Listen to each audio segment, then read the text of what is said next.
Hi, welcome to Sahadhyana. The ongoing video series is on vector algebra. In my previous video, we have seen what is the difference between adding two scalars and adding two vectors. A glimpse of that video is available behind me on the screen. If you like to watch that video, I'll provide the link in suggestion as well as in the description. In today's video, we are going to learn how to obtain a resultant vector if we add two or more vectors together. Your valuable feedbacks, give it as comments under this video. If you like the video, don't forget to share and do subscribe. We learn together.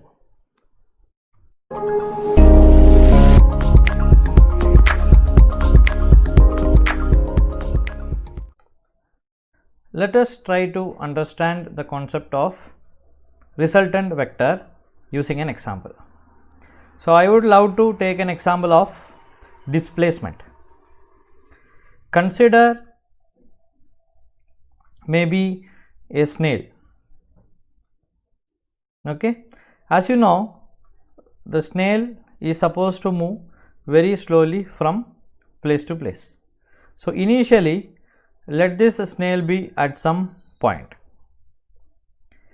After some time, the snail started moving and it reaches this point. Again, this snail keep on moving, but it changes its direction to reach some point here. Now, the snail might have travelled in some random path. So, maybe initially this snail was at my first point, that is initial point at a time 9:30, and it reached the second point at some time 10 o'clock, and it reached finally at this position maybe at 10:45. So, to travel from 9:30 to 10, it might have taken some random path like this. Okay, it has travelled maybe some random path like this, but for me, I need to just calculate the displacement from this point to the second point, that is from 9:30 to 10 o'clock, how much time it has taken or how much the snail has displaced by itself in half an hour. So, that can be represented using a vector because displacement is a vector. So, from the initial point to the final point, I represent my displacement as a vector. So, I reach here. Now, from this point at 10 o'clock, again the snail is taking some random path to reach the third point where it reaches at 10:45. So, now I am here. So, the displacement from the second point to the final position I have again notated by another displacement vector. Now, what is the total displacement? How will I calculate total displacement of this snail? At initial position it is 9:30 and at 10:45 it is this final position. So, what is my total displacement? My total displacement is from the point at 9:30 to the point at 10:45. So, can I notate that final displacement using another vector, something like this? Agree? This is possible? Yes. So, from the initial point to the final point. So, tail of the vector will be in the initial point, head of the vector will be at the final point. I can notate it using a displacement vector. So, this displacement vector is nothing but my resultant vector. So, this example might have helped you to get a better understanding of a resultant vector. So, this is exactly similar to what is happening in a vector addition. So, the initial vector from 9:30 to 10, maybe I name it as A vector and the second vector from 10 to 1045, maybe I name it as B vector. The resultant vector will be A plus B. The resultant vector, I noted it as R vector. So, this R vector will be A plus B. I can notate it as A plus B. So, it gives me the total displacement. Displacement 1 plus displacement 2 is my total displacement. Now, we can take this idea to add vectors or to add forces acting on same body in different directions. So, let us see how we can exactly add any two or more random vectors. Now, since idea of resultant vector is clear, let us extend that idea to any vector. So, here I have considered two vectors with random magnitude and random direction. For now, let us call one vector as yellow vector and another vector as green vector. So, as you can see, the vector yellow vector is in some direction and green vector is in some direction, and the direction of both are not matching, and you are asked to add these two vectors. So, how we are going to geometrically add these two vectors? So, one thing has to be very clear. If I parallelly shift this vector, yellow vector, anywhere on this plane, the vector remains the same, because I am not going to change the direction or magnitude of that vector. I am just changing the position of this vector on the plane of the paper, that is it. So, that will not affect magnitude or direction of the vector. So, vector remains same. So, if I create another vector which is parallel to this, then that vector and initial vector is same. So, I am just shifting this vector, okay, so that it will not confuse you, to a far away point from my actual vector, but this yellow vector and this yellow vector is same, remember that. Now, from the displacement example, we understood that to find the resultant vector, I should keep the next vector on the head of this vector. The tail of the next vector should be lying on head of this vector. So, this is my next vector, that is green vector. Let me pick that and keep it on the head of this vector. So, see here, now this vector was in some direction, this vector was in some direction. I have just arranged them like this. Now, see, considering the previous example, this will be my first displacement vector, this will be my second displacement vector. Now, what is the total displacement? Total displacement is going to give me resultant vector, right. So, from the initial position to the final position, if I draw a vector, that is my resultant vector.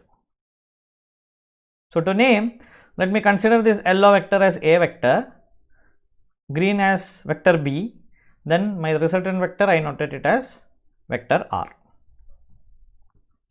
Now, what if I have considered this green vector, or now the B vector as my first vector and yellow vector or vector A as my second vector? Will it give me the same result or will the result change? Let us check that also.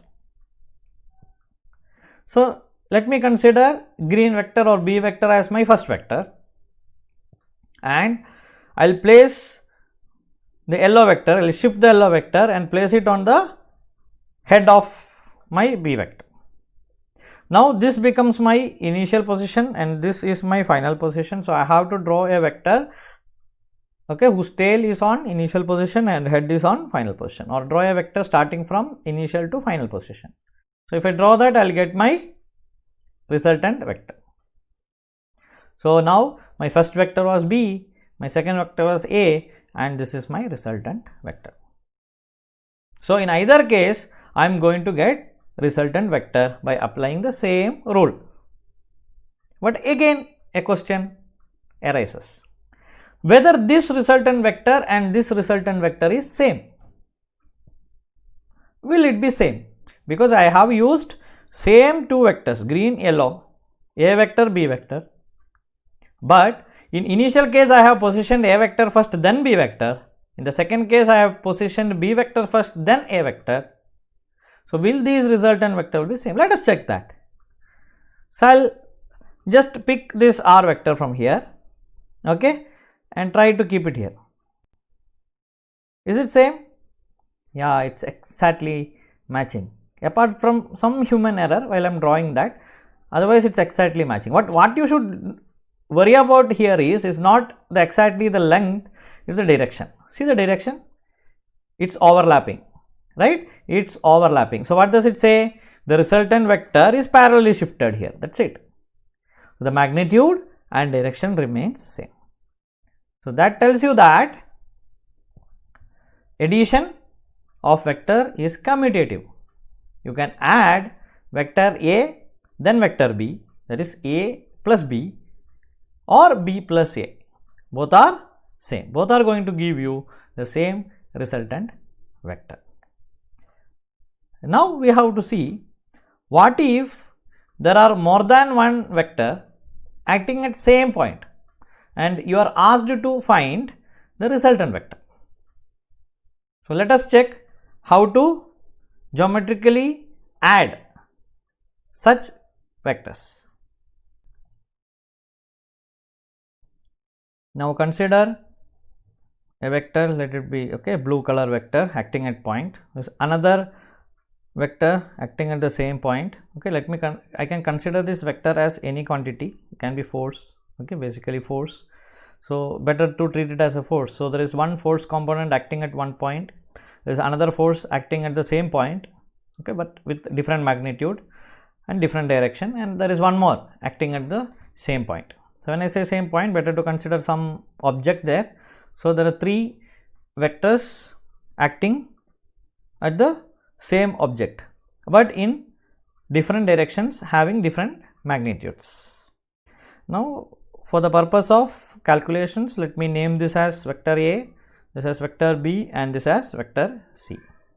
Now you are asked to find the resultant force on this object. So as you can see in the figure, it looks very complicated because the first force is acting in some random direction, its magnitude is larger, vector is larger. Then you have B vector which may be the second force component, it is acting maybe parallel to one of the axis, and you have C vector which is third component of the force which is acting in some other direction, or maybe these are F1, F2, F3, three different forces acting in three different directions with different magnitudes, and you are simply asked to algebraically add these vectors. So how we are going to do this? Even though it looks very complicated, using our explanation so far, we can easily achieve it. You can easily add these vectors. So let us see how to do it. So what I am going to do is, as I told you, I am going to parallelly shift these vectors. If I parallelly shift the vectors, it is not going to change its direction or value. So I will first shift my first vector, that is A vector, I will keep it somewhere on the plane of the paper. Then B vector, I will keep it somewhere on the plane of the paper. Then I will take C vector, I will keep it somewhere in the plane of the paper. So I just have taken these vectors, as you can see, these vectors, and without altering its direction or magnitude, I have just placed it in some other place. Now for geometrically adding them, what should I do? I should pick one. As you can as we have seen, the vectors are commutative, so you can pick any one vector first. It doesn't matter which color vector you are picking first, which A, B or C you are picking first. But I will go in that order. I will pick first A. So I will first pick A and replace it. So I will keep it somewhere here. I have my A vector sitting here. Then next I will keep my next vector, that is vector B, on head of this. I will keep it exactly on the head of this. Then I will keep my next vector, that is C vector, tail of that on the head of this. So this is how I keep these vectors. Then what will be my resultant vector? From the initial position to the final position, if I draw a vector, that will be my resultant vector. So if this is a vector, b vector and c vector, my resultant vector will be this. From the initial position to the final position, I have drawn a vector that gives me the resultant vector. So mathematically, if I express this, I get a vector added with vector b added with vector c, which is nothing but my resultant vector. But as we have discussed in my previous video, this is not something like scalar addition. If, for example, if I take magnitude of vector a as 3, little bigger vector, so I will take it as 3, then b as 2, then c as 2, is it 7? So it is never going to be 7. From the figure itself, it's very clear. If this is 3 and this is 2 and this is 2, this cannot be 7, right? This is going to be some other value. So how to calculate these values? So geometrically you understood now how to add vectors, how to place the vectors, all that. But still question arises, we may be required to calculate the magnitude of the vector also, right? This is going to give me only the direction of the vector and it is going to give me an idea of what is the magnitude, but it's not going to give me the exact value of magnitude. So I should have some mathematical method to find what is the magnitude of this resultant vector also.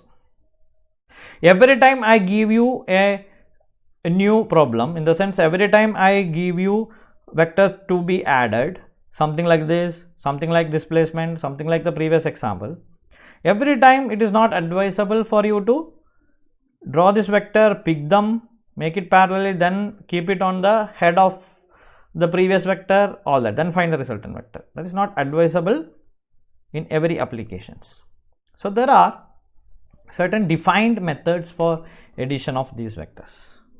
So they are triangular law of addition and parallelogram law of addition. So in my upcoming video, we will be looking into these methods, defined methods of adding vectors. So thank you for watching this video. Bye till we meet next.